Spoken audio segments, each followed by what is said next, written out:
Chapter 13. Mr. Rochester, it seems, by the surgeon's orders, went to bed early that night, nor did he rise soon next morning. When he did come down, it was to attend to business. His agent and some of his tenants were arrived, and waiting to speak with him. Adele and I had now to vacate the library. It would be in daily requisition as a reception room for callers. A fire was lit in an apartment upstairs, and there I carried our books, and arranged it for the future schoolroom. I discerned in the course of the morning that Thornfield Hall was a changed place. No longer silent as a church, it echoed every hour or two to a knock at the door, or a clang of the bell steps too, often traversed the hall, and new voices spoke in different keys below. A rill from the outer world was flowing through it. It had a master. For my part, I liked it better. Adele was not easy to teach that day. She could not apply. She kept running to the door and looking over the banisters to see if she could get a glimpse of Mr. Rochester. Then she coined pretext to go downstairs, in order, as I shrewdly suspected, to visit the library, where I knew she was not wanted. Then, when I got a little angry, and made her sit still, she continued to talk incessantly of her ami, Monsieur Edouard Fairfax de Rochester, as she dubbed him.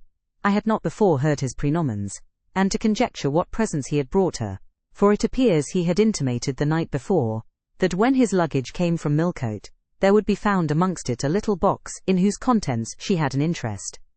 Et cela doit signifier, said she, qu'il y aura là-dedans un cadeau pour moi, et peut-être pour vous aussi, mademoiselle.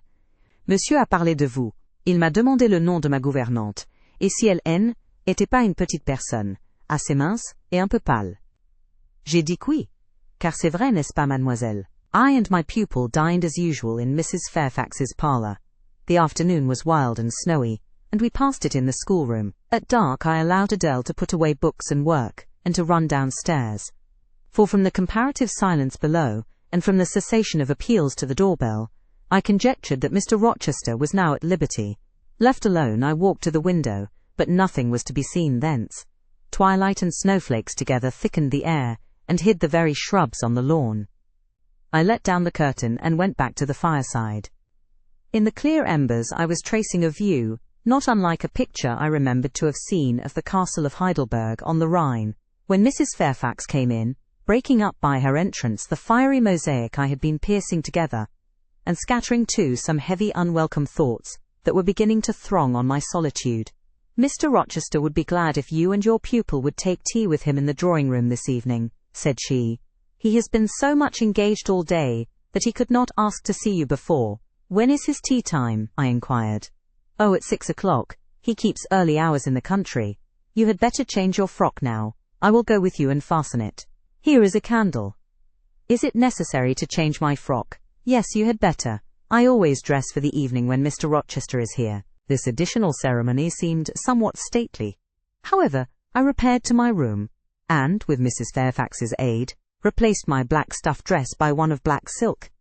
The best, and the only additional one I had, except one of light grey, which, in my Lowood notions of the toilette, I thought too fine to be worn, except on first-rate occasions. You want a brooch, said Mrs. Fairfax. I had a single little pearl ornament, which Miss Temple gave me as a parting keepsake. I put it on, and then we went downstairs. Unused as I was to strangers, it was rather a trial to appear thus formally summoned in Mr. Rochester's presence. I let Mrs. Fairfax precede me into the dining-room, and kept in her shade as we crossed that apartment, and passing the arch, whose curtain was now dropped, entered the elegant recess beyond. 2 wax candles stood lighted on the table, and 2 on the mantelpiece. Basking in the light and heat of a superb fire, lay Pilot. Adele knelt near him. Half reclined on a couch appeared Mr. Rochester, his foot supported by the cushion. He was looking at Adele and the dog.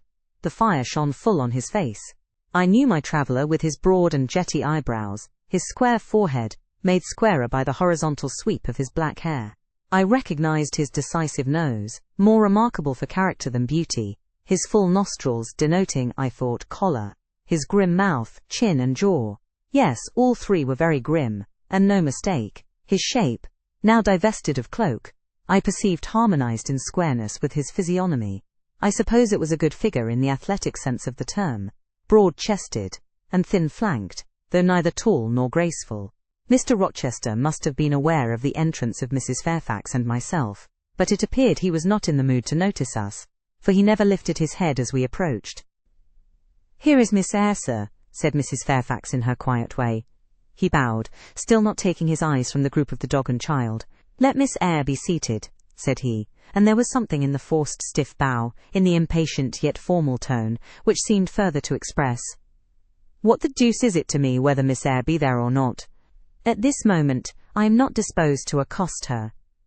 I sat down, quite disembarrassed. A reception of finished politeness would probably have confused me. I could not have returned or repaid it by answering grace and elegance on my part. But harsh caprice laid me under no obligation. On the contrary, a decent quiescence, under the freak of manner, gave me the advantage. Besides, the eccentricity of the proceeding was piquant. I felt interested to see how he would go on.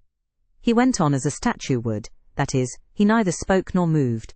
Mrs. Fairfax seemed to think it necessary that someone should be amiable, and she began to talk. Kindly, as usual, and, as usual, rather trite, she condoled with him on the pressure of business he had had all day, on the annoyance it must have been to him with that painful sprain. Then she commended his patience and perseverance in going through with it. "Madam, I should like some tea," was the sole rejoinder she got. She hastened to ring the bell, and when the tray came, she proceeded to arrange the cups, spoons, and with assiduous celerity. I and Adele went to the table, but the master did not leave his couch. "Will you hand Mr. Rochester's cup?" said Mrs. Fairfax to me. Adele might perhaps spill it. I did as requested. As he took the cup from my hand, Adele, thinking the moment propitious for making a request in my favour, cried out, "N'est-ce pas, monsieur, qu'il y a un cadeau pour Mademoiselle Eyre dans votre petit coffre?" "Who talks of cadeau?" said he gruffly. "Did you expect a present, Miss Eyre? Are you fond of presents?" And he searched my face with eyes that I saw were dark, irate, and piercing. "I hardly know, sir. I have little experience of them. They are generally thought pleasant things." "Generally thought? But what do you think?" "I should be obliged to take time, sir, before I could give you an answer worthy of your acceptance. A present has many faces to it, has it not? And one should consider all, before pronouncing an opinion as to its nature. Miss Eyre, you are not so unsophisticated as Adele. She demands a cadeau, clamorously. The moment she sees me you beat about the bush. Because I have less confidence in my deserts than Adele has, she can prefer the claim of old acquaintance, and the right too of custom, for she says you have always been in the habit of giving her playthings. But if I had to make out a case I should be puzzled, since I am a stranger, and have done nothing to entitle me to an acknowledgement. Oh, don't fall back on over-modesty. I have examined Adele, and find you have taken great pains with her. She is not bright, she has no talents, yet in a short time she has made much improvement. Sir, you have now given me my cadeau. I am obliged to you. It is the mead teachers most covet, praise of their pupils, progress." "Humph," said Mr. Rochester, and he took his tea in silence. "Come to the fire," said the master when the tray was taken away, and Mrs. Fairfax had settled into a corner with her knitting, while Adele was leading me by the hand round the room, showing me the beautiful books and ornaments on the consoles and chiffonières. We obeyed, as in duty bound. Adele wanted to take a seat on my knee, but she was ordered to amuse herself with Pilot. "You have been resident in my house 3 months?" "Yes, sir." "And you came from?" "From Lowood School, in Shire." "Ah, a charitable concern. How long were you there?" 8 years. 8 years. You must be tenacious of life. I thought half the time in such a place would have done up any constitution. No wonder you have rather the look of another world. I marvelled where you had got that sort of face.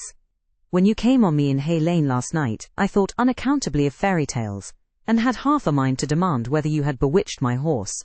I am not sure yet. Who are your parents?" "I have none. Nor ever had, I suppose. Do you remember them?" "No. I thought not. And so you were waiting for your people when you sat on that stile." "For whom, sir?" "For the men in green. It was a proper moonlight evening for them. Did I break through one of your rings, that you spread that damned ice on the causeway?" I shook my head. "The men in green all forsook England 100 years ago," said I, speaking as seriously as he had done.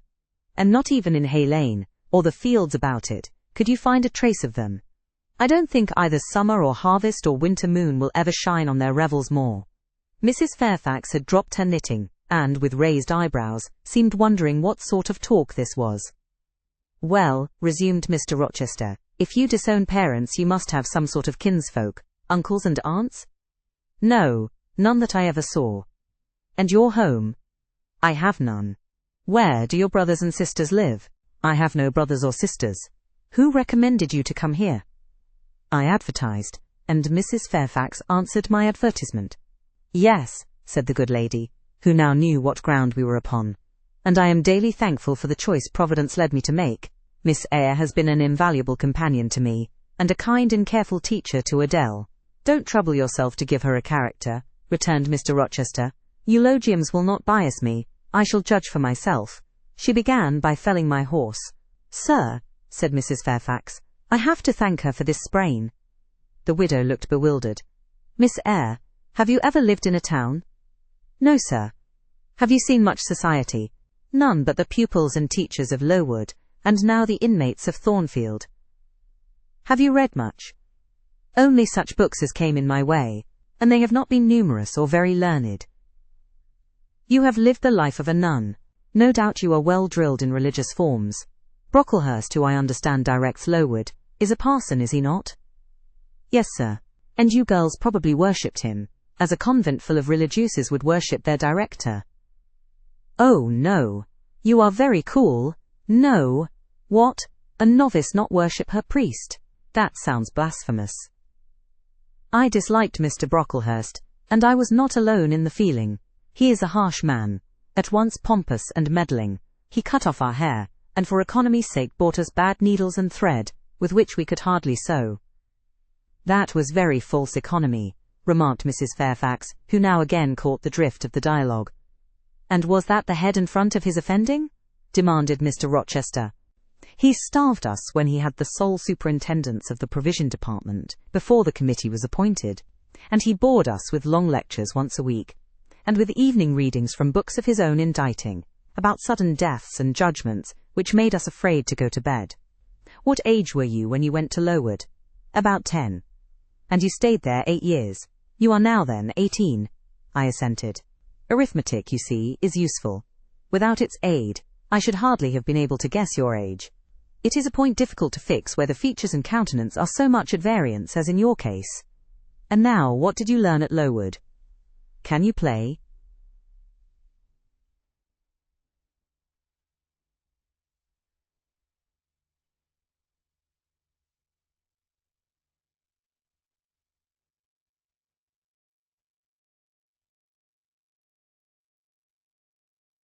Of course.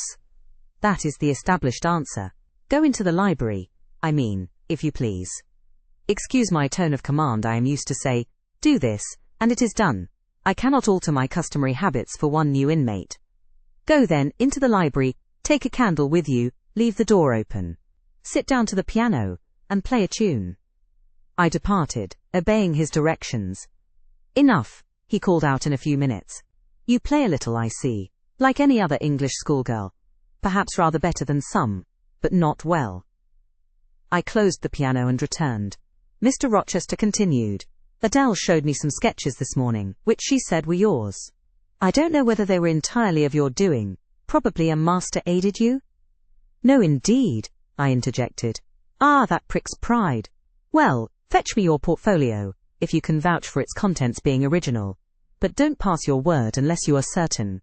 I can recognize patchwork. Then I will say nothing, and you shall judge for yourself, sir. I brought the portfolio from the library. Approach the table, said he, and I wheeled it to his couch. Adele and Mrs. Fairfax drew near to see the pictures. No crowding, said Mr. Rochester. Take the drawings from my hand as I finish with them, but don't push your faces up to mine. He deliberately scrutinized each sketch and painting. 3 he laid aside. The others, when he had examined them, he swept from him. Take them off to the other table, Mrs. Fairfax, said he, and look at them with Adele. You, glancing at me, resume your seat and answer my questions. I perceive those pictures were done by one hand. Was that hand yours? Yes. And when did you find time to do them? They have taken much time and some thought. I did them in the last 2 vacations I spent at Lowood when I had no other occupation. Where did you get your copies? Out of my head. That head I see now on your shoulders? Yes, sir. Has it other furniture of the same kind within? I should think it may have. I should hope. Better. He spread the pictures before him, and again surveyed them alternately. While he is so occupied, I will tell you, reader, what they are. And first, I must premise that they are nothing wonderful. The subjects had indeed risen vividly on my mind. As I saw them with the spiritual eye, before I attempted to embody them, they were striking, but my hand would not second my fancy, and in each case it had wrought out but a pale portrait of the thing I had conceived. These pictures were in watercolors. The first represented clouds, low and livid, rolling over a swollen sea. All the distance was in eclipse.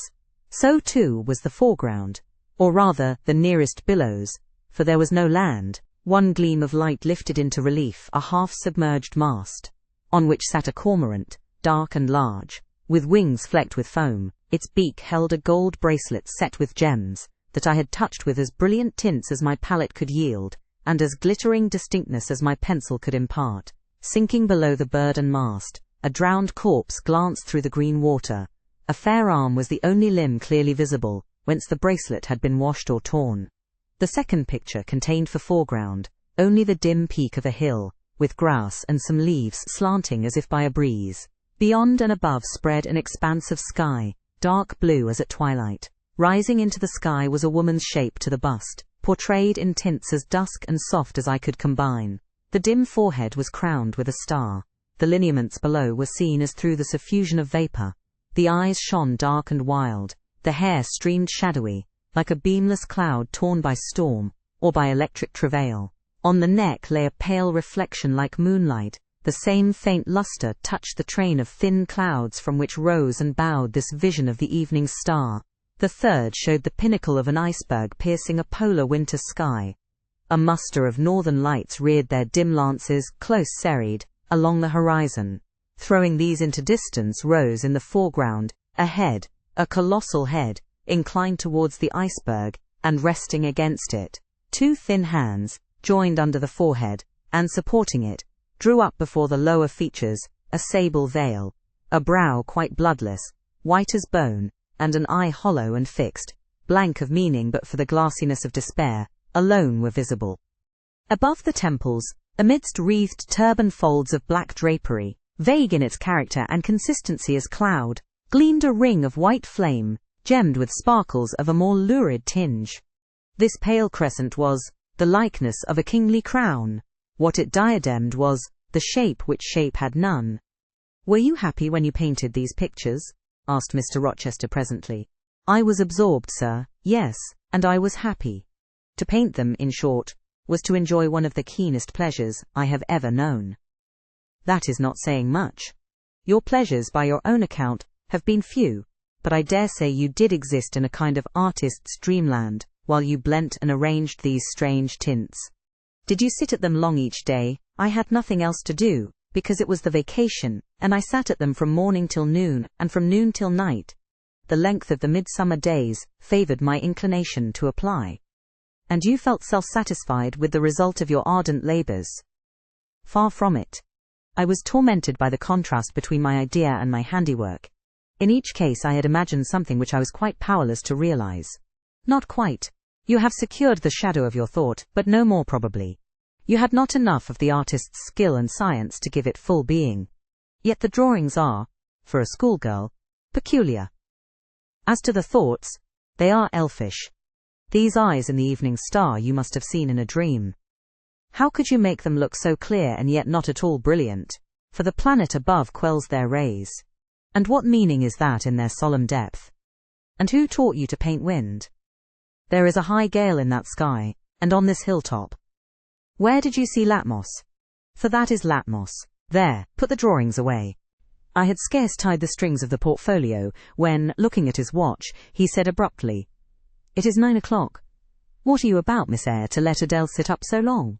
Take her to bed." Adele went to kiss him before quitting the room. He endured the caress, but scarcely seemed to relish it more than Pilate would have done, nor so much. "I wish you all good night now," said he, making a movement of the hand towards the door, in token that he was tired of our company, and wished to dismiss us. Mrs. Fairfax folded up her knitting. I took my portfolio. We curtsied to him, received a frigid bow in return, and so withdrew. You said Mr. Rochester was not strikingly peculiar, Mrs. Fairfax, I observed when I rejoined her in her room, after putting Adele to bed. Well, is he? I think so. He is very changeful and abrupt. True. No doubt he may appear so to a stranger, but I am so accustomed to his manner, I never think of it. And then, if he has peculiarities of temper, allowance should be made. Why? Partly because it is his nature, and we can none of us help our nature. And partly because he has painful thoughts, no doubt, to harass him, and make his spirits unequal. What about? Family troubles for one thing. But he has no family. Not now, but he has had. Or, at least, relatives. He lost his elder brother a few years since. His elder brother? Yes. The present Mr. Rochester has not been very long in possession of the property. Only about 9 years. 9 years is a tolerable time. Was he so very fond of his brother as to be still inconsolable for his loss? Why, no, perhaps not. I believe there were some misunderstandings between them. Mr. Roland Rochester was not quite just to Mr. Edward, and perhaps he prejudiced his father against him. The old gentleman was fond of money, and anxious to keep the family estate together. He did not like to diminish the property by division, and yet he was anxious that Mr. Edward should have wealth too, to keep up the consequence of the name.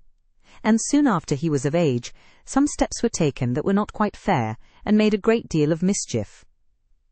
Old Mr. Rochester and Mr. Roland combined to bring Mr. Edward into what he considered a painful position, for the sake of making his fortune.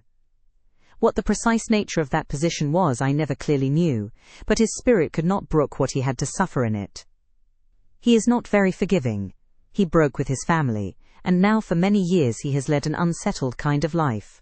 I don't think he has ever been resident at Thornfield for a fortnight together, since the death of his brother without a will left him master of the estate, and indeed no wonder he shuns the old place. Why should he shun it? Perhaps he thinks it gloomy. The answer was evasive. I should have liked something clearer, but Mrs. Fairfax either could not, or would not, give me more explicit information of the origin and nature of Mr. Rochester's trials. She averred they were a mystery to herself, and that what she knew was chiefly from conjecture. It was evident, indeed, that she wished me to drop the subject, which I did accordingly. Chapter 14. For several subsequent days I saw little of Mr. Rochester. In the mornings he seemed much engaged with business, and, in the afternoon, gentlemen from Millcote or the neighbourhood called, and sometimes stayed to dine with him. When his sprain was well enough to admit of horse exercise, he rode out a good deal, probably to return these visits, as he generally did not come back till late at night. During this interval even Adele was seldom sent for to his presence, and all my acquaintance with him was confined to an occasional rencontre, in the hall, on the stairs, or in the gallery, when he would sometimes pass me haughtily and coldly, just acknowledging my presence by a distant nod or a cool glance, and sometimes bow and smile, with gentlemanlike affability. His changes of mood did not offend me, because I saw that I had nothing to do with their alternation. The ebb and flow depended on causes quite disconnected with me. One day he had had company to dinner, and had sent for my portfolio, in order doubtless to exhibit its contents. The gentleman went away early, to attend a public meeting at Millcote, as Mrs. Fairfax informed me. But the night being wet and inclement, Mr. Rochester did not accompany them. Soon after they were gone he rang the bell. A message came that I and Adele were to go downstairs.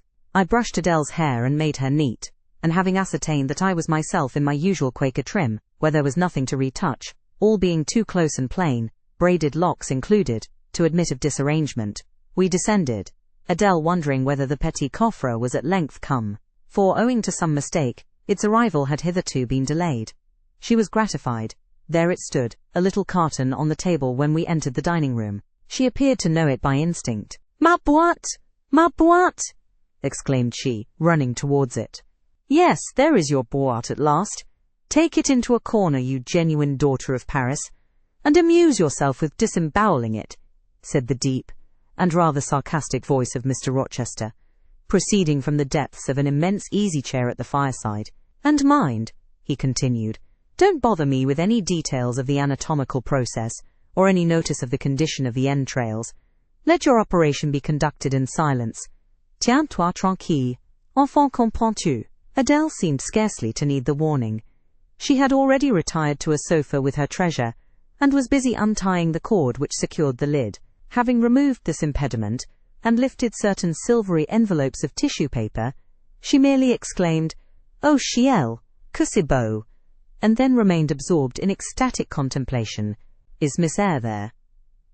now demanded the master, half rising from his seat to look round to the door, near which I still stood. "Ah, well, come forward. Be seated here." He drew a chair near his own.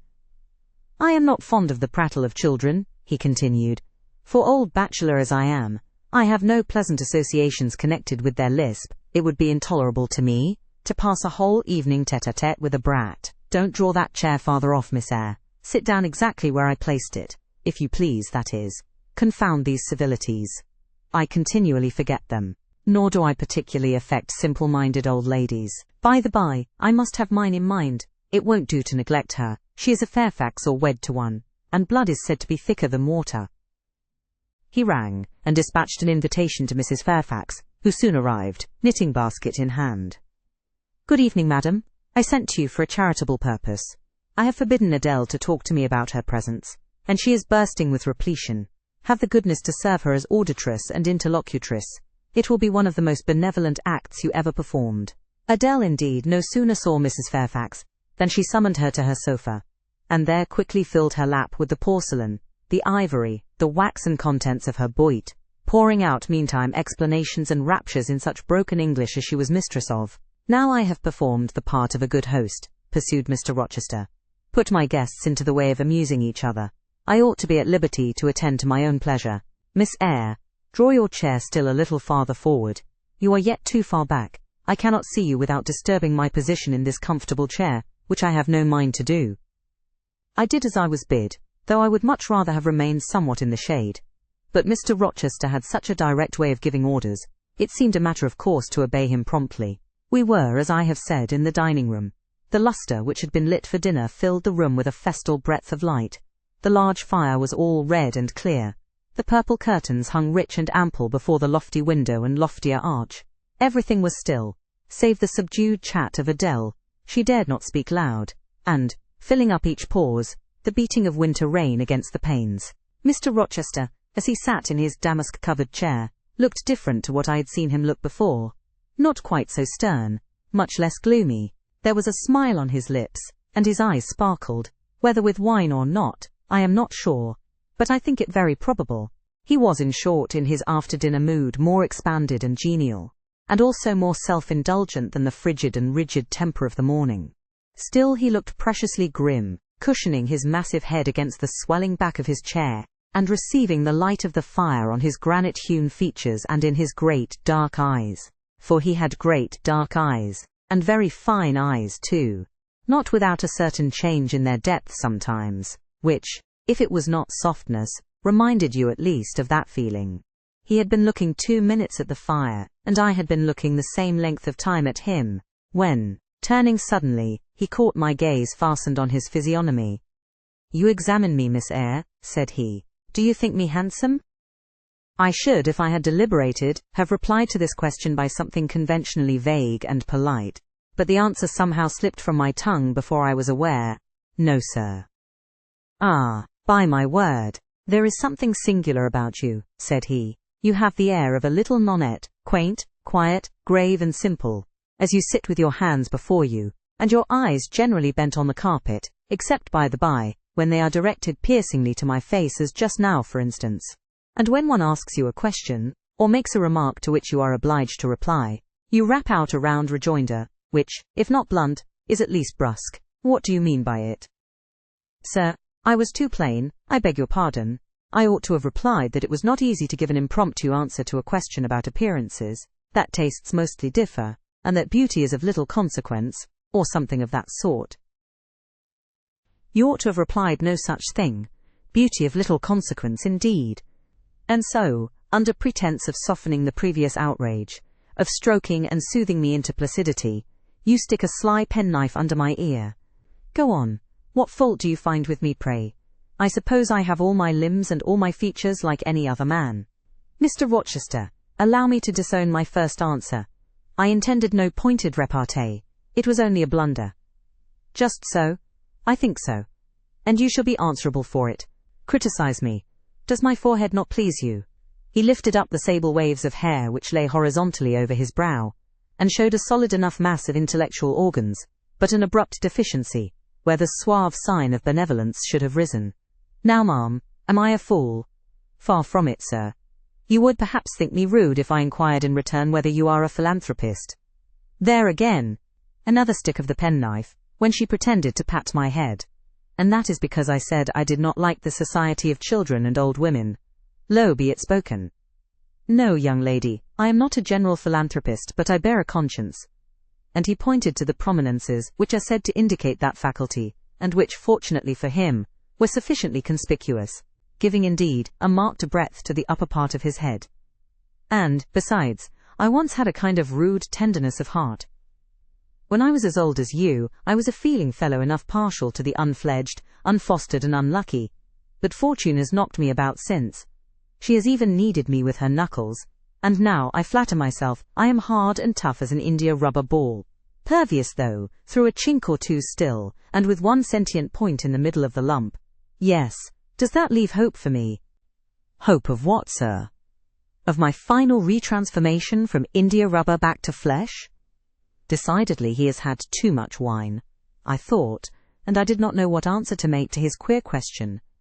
How could I tell whether he was capable of being retransformed? You looked very much puzzled, Miss Eyre. And though you are not pretty any more than I am handsome, yet a puzzled air becomes you. Besides, it is convenient, for it keeps those searching eyes of yours away from my physiognomy, and busies them with the worsted flowers of the rug. So puzzle on. Young lady, I am disposed to be gregarious and communicative tonight. With this announcement he rose from his chair and stood, leaning his arm on the marble mantelpiece. In that attitude, his shape was seen plainly as well as his face.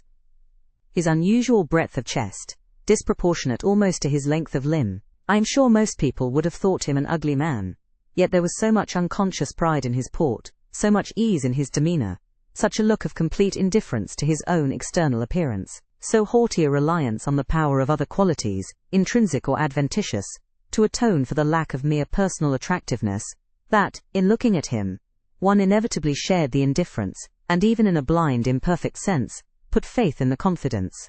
I am disposed to be gregarious and communicative tonight, he repeated, and that is why I sent for you.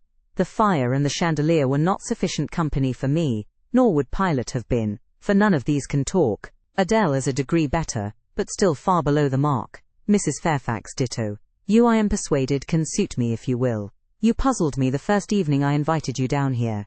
I have almost forgotten you since. Other ideas have driven yours from my head, but tonight I am resolved to be at ease, to dismiss what importunes, and recall what pleases. It would please me now to draw you out, to learn more of you, therefore speak. Instead of speaking, I smiled, and not a very complacent or submissive smile either. Speak, he urged. What about, sir? Whatever you like. I leave both the choice of subject and the manner of treating it entirely to yourself. Accordingly, I sat and said nothing. If he expects me to talk for the mere sake of talking and showing off, he will find he has addressed himself to the wrong person. I thought, you are dumb, Miss Eyre. I was dumb still. He bent his head a little towards me, and with a single hasty glance seemed to dive into my eyes.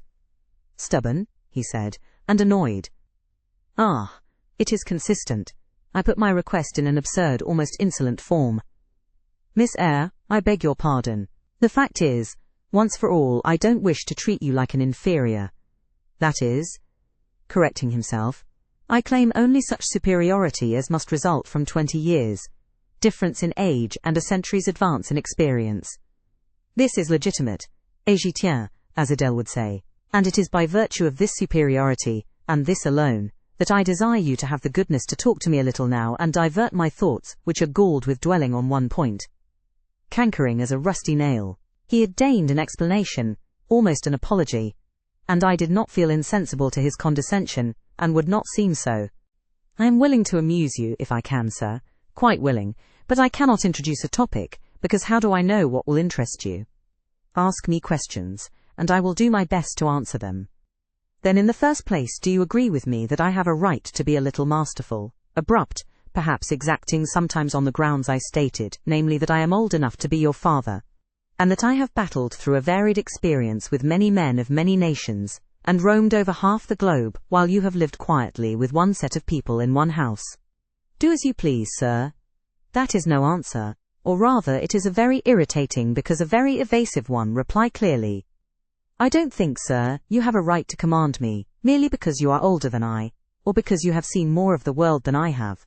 Your claim to superiority depends on the use you have made of your time and experience. Promptly spoken. But I won't allow that, seeing that it would never suit my case, as I have made an indifferent, not to say a bad use of both advantages. Leaving superiority out of the question then, you must still agree to receive my orders now and then, without being piqued or hurt by the tone of command, will you? I smiled. I thought to myself, Mr. Rochester is peculiar. He seems to forget that he pays me £30 per annum for receiving his orders. The smile is very well, said he, catching instantly the passing expression. But speak too. I was thinking, sir, that very few masters would trouble themselves to inquire whether or not their paid subordinates were piqued and hurt by their orders. Paid subordinates? What? You are my paid subordinate, are you? Oh yes, I had forgotten the salary. Well then, on that mercenary ground, will you agree to let me hector a little? No, sir, not on that ground. But on the ground that you did forget it, and that you care whether or not a dependent is comfortable in his dependency. I agree heartily. And will you consent to dispense with a great many conventional forms and phrases, without thinking that the omission arises from insolence? I am sure, sir. I should never mistake informality for insolence. One I rather like, the other nothing free-born would submit to, even for a salary. Humbug. Most things free-born will submit to anything for a salary. Therefore, keep to yourself, and don't venture on generalities of which you are intensely ignorant. However, I mentally shake hands with you for your answer, despite its inaccuracy, and as much for the manner in which it was said, as for the substance of the speech. The manner was frank and sincere. One does not often see such a manner. No, on the contrary, affectation, or coldness, or stupid, coarse-minded misapprehension of one's meaning, are the usual rewards of candour. Not 3,000 raw schoolgirl governesses would have answered me as you have just done. But I don't mean to flatter you. If you are cast in a different mould to the majority, it is no merit of yours. Nature did it. And then, after all, I go too fast in my conclusions. For what I yet know, you may be no better than the rest. You may have intolerable defects to counterbalance your few good points. And so may you, I thought.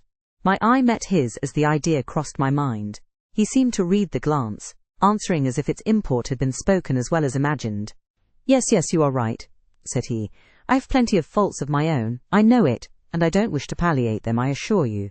God, what I need not be too severe about others. I have a past existence, a series of deeds, a colour of life to contemplate within my own breast, which might well call my sneers and censures from my neighbours to myself. I started, or rather, for like other defaulters, I like to lay half the blame on ill fortune and adverse circumstances, was thrust onto a wrong tack at the age of 21, and have never recovered the right course since. But I might have been very different. I might have been as good as you, wiser, almost as stainless. I envy you your peace of mind, your clean conscience, your unpolluted memory. Little girl, a memory without blot or contamination must be an exquisite treasure, an inexhaustible source of pure refreshment, is it not? How was your memory when you were 18, sir? All right then, limpid, salubrious, no gush of bilge water had turned it to fetid puddle. I was your equal at 18. Quite your equal. Nature meant me to be, on the whole, a good man, Miss Eyre, one of the better kind, and you see I am not so. You would say you don't see it. At least I flatter myself. I read as much in your eye. Beware, by the by, what you express with that organ. I am quick at interpreting its language. Then take my word for it. I am not a villain. You are not to suppose that, not to attribute to me any such bad eminence, but, owing, I verily believe, rather to circumstances than to my natural bent, I am a trite commonplace sinner, hackneyed in all the poor petty dissipations with which the rich and worthless try to put on life. Do you wonder that I avow this to you? No, that in the course of your future life you will often find yourself elected the involuntary confidant of your acquaintances' secrets.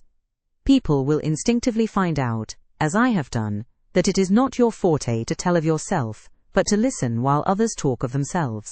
They will feel, too, that you listen with no malevolent scorn of their indiscretion, but with a kind of innate sympathy, not the less comforting and encouraging, because it is very unobtrusive in its manifestations. How do you know? How can you guess all this, sir? I know it well, therefore I proceed almost as freely as if I were writing my thoughts in a diary. You would say, I should have been superior to circumstances. So I should. But you see I was not. When fate wronged me, I had not the wisdom to remain cool. I turned desperate, then I degenerated. Now, when any vicious simpleton excites my disgust by his paltry ribaldry, I cannot flatter myself that I am better than he. I am forced to confess that he and I are on a level. I wish I had stood firm. God knows I do. Dread remorse when you are tempted to err, Miss Eyre. Remorse is the poison of life. Repentance is said to be its cure, sir. It is not its cure. Reformation may be its cure, and I could reform. I have strength yet for that if. But where is the use of thinking of it, hampered, burdened, cursed as I am? Besides, since happiness is irrevocably denied me, I have a right to get pleasure out of life, and I will get it, cost what it may. Then you will degenerate still more, sir. Possibly. Yet why should I, if I can get sweet fresh pleasure? And I may get it as sweet and fresh as the wild honey the bee gathers on the moor. It will sting. It will taste bitter, sir. How do you know? You never tried it. How very serious. How very solemn you look. And you are as ignorant of the matter as this cameo head. Taking one from the mantelpiece. You have no right to preach to me, you neophyte, that have not passed the porch of life, and are absolutely unacquainted with its mysteries.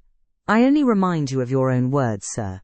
You said error brought remorse, and you pronounced remorse the poison of existence. And who talks of error now? I scarcely think the notion that flitted across my brain was an error. I believe it was an inspiration rather than a temptation. It was very genial, very soothing. I know that. Here it comes again. It is no devil, I assure you, or if it be, it has put on the robes of an angel of light. I think I must admit so fair a guest when it asks entrance to my heart. Distrust it, sir. It is not a true angel. Once more, how do you know? By what instinct do you pretend to distinguish between a fallen seraph of the abyss and a messenger from the eternal throne, between a guide and a seducer? I judge by your countenance, sir, which was troubled when you said the suggestion had returned upon you. I feel sure it will work you more misery if you listen to it. Not at all. It bears the most gracious message in the world. For the rest, you are not my conscience keeper, so don't make yourself uneasy. Here, come in, bonny wanderer. He said this as if he spoke to a vision, viewless to any eye but his own. Then, folding his arms, which he had half extended on his chest, he seemed to enclose in their embrace the invisible being. Now, he continued, again addressing me, I have received the pilgrim, a disguised deity, as I verily believe. Already it has done me good. My heart was a sort of charnel. It will now be a shrine. To speak truth, sir, I don't understand you at all. I cannot keep up the conversation, because it has got out of my depth. Only one thing, I know. You said you were not as good as you should like to be, and that you regretted your own imperfection. One thing I can comprehend. You intimated that to have a sullied memory was a perpetual bane. It seems to me that if you tried hard, you would in time find it possible to become what you yourself would approve. And that if from this day you began with resolution to correct your thoughts and actions, you would in a few years have laid up a new and stainless store of recollections, to which you might revert with pleasure. Justly thought, rightly said, Miss Eyre. And at this moment I am paving hell with energy. Sir? I am laying down good intentions, which I believe durable as flint. Certainly, my associates and pursuits shall be other than they have been. And better, so much better as pure ore is than foul dross. You seem to doubt me. I don't doubt myself. I know what my aim is, what my motives are. And at this moment I pass a law, unalterable as that of the Medes and Persians, that both are right. They cannot be, sir, if they require a new statute to legalize them. They are, Miss Eyre, though they absolutely require a new statute. Unheard of combinations of circumstances demand unheard of rules. That sounds a dangerous maxim, sir, because one can see at once that it is liable to abuse. Sententious sage, So it is, but I swear by my household gods not to abuse it.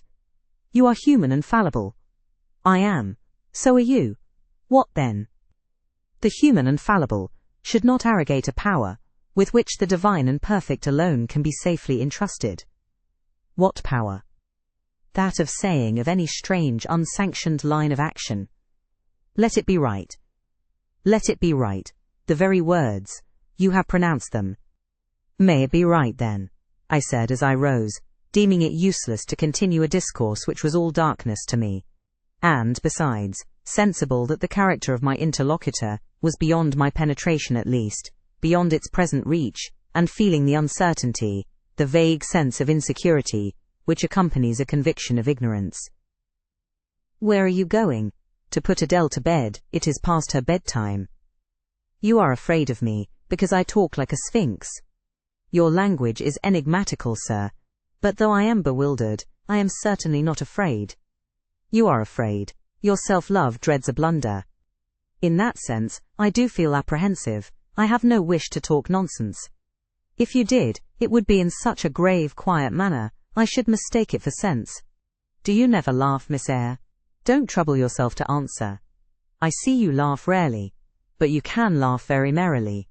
Believe me, you are not naturally austere, any more than I am naturally vicious. The low-wood constraint still clings to you, somewhat controlling your features, muffling your voice, and restricting your limbs.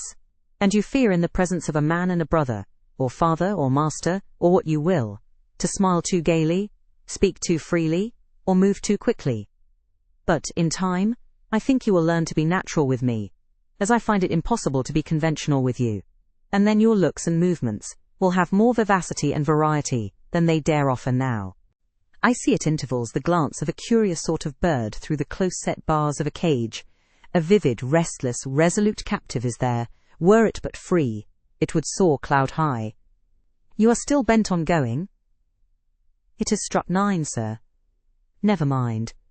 Wait a minute. Adele is not ready to go to bed yet.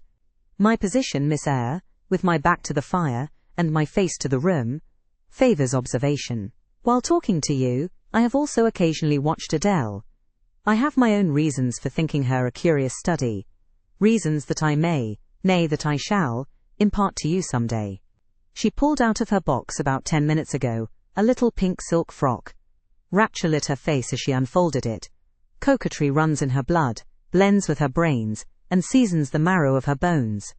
Il faut que je l'essaie, cried she, et à l'instant même, and she rushed out of the room. She is now with Sophie, undergoing a robing process. In a few minutes she will re-enter, and I know what I shall see. A miniature of Céline Varens, as she used to appear on the boards at the rising of, but never mind that. However, my tenderest feelings are about to receive a shock. Such is my presentiment. Stay now, to see whether it will be realized. Ere long, Adele's little foot was heard tripping across the hall.